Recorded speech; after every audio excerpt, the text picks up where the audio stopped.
ვიდრე აჭარის უმაღლეს საბჭოში აჭარის ტელევიზიის სტატუსის განსაზღვრასთან დაკავშირებით მომზადებული კანონპროექტის გამოთხოვაზე მსჯელობდნენ საქართველოს პარლამენტში მედია კოალიციასა და ბათუმის მაჟორიტარ დეპუტატს შორის შეთანხმებული ახალი კანონპროექტი შევიდა.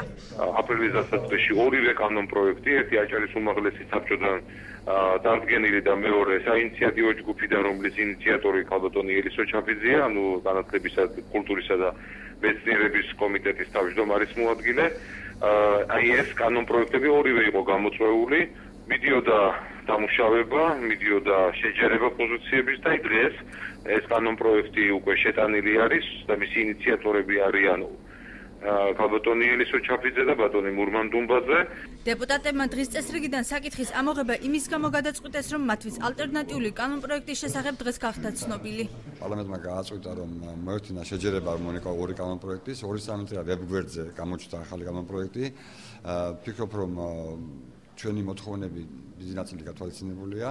დღეს უბრალოდ შევიკრიბეთ უმრავლესობის თომა ჩავატარეთ სანამ შემოვიდეთ აქ და ვთქვით, რომ სანამ არ გავეცნობით ამ ახალ კანონპროექტს, რომელიც არის წამოდგენილი შეჯერებითი კანონპროექტი და არ ვიმიჯერებთ ამ ახალ კანონპროექტზე, დროებით ეს საკითხზე გავაჩეროთ. ამბობენ, რომ ეს არის, არ ვიცი, ახლა გუშინ თქვენს იმის თაობაზე, რომ ამ კანონს ლობირებს და ეს კანონი არის პრაქტიკულად ქალბატონი ელისო ჩაფიძის და ბატონ მურმანის ნაზრევი და ნამუშევარი.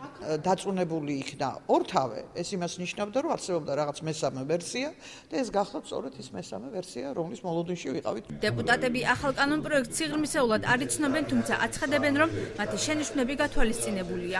ის ძალისხმევა არ მოახმარეს ამ კანონპროექტს, რაც საჭირო იყო, რომ დაერწმუნებიათ საქართველოს პარლამენტში, რომ ეს კანონი მიეღოთ.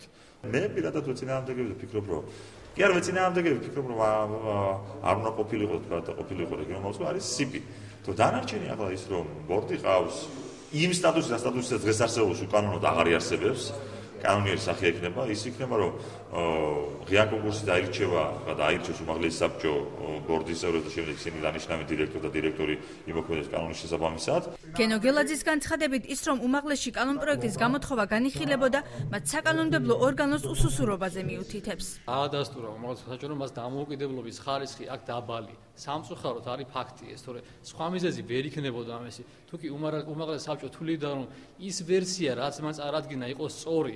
მოდი ჯერ დალოდებოდნენ, განიხილა პარლამენტს. გამოდის, რომ რა კანონპროექტს არ უნდა გავიდეს უმაღლეს საბჭომ, სამეურვეო საბჭო უნდა შეუქმნას ტელერადიო დეპარტამენტს, რომელიც უნდა მართოს, მან შემდგომში გამოწვევის უფლება აქვს, ანგარიშებით მოსმენის უფლება აქვს. აი ამ ფონზე ხო არ შექმნა კარგი წინაპირობა. დღესვე დეპუტატთა გადაწყვეტილებით გამოთხოვილი იქნა კიდევ ერთი კანონპროექტი, რომელიც დევნილთა სტატუსის განსაზღვრას ეხებოდა, რასაც ოპოზიციის წარმომადგენლების მწვავე შეფასება მოჰყვა. მინდა გავაგრძელო ის რიტორიკა, რაც ამ კანონპროექტის გამოწვევასთან არის დაკავშირებული.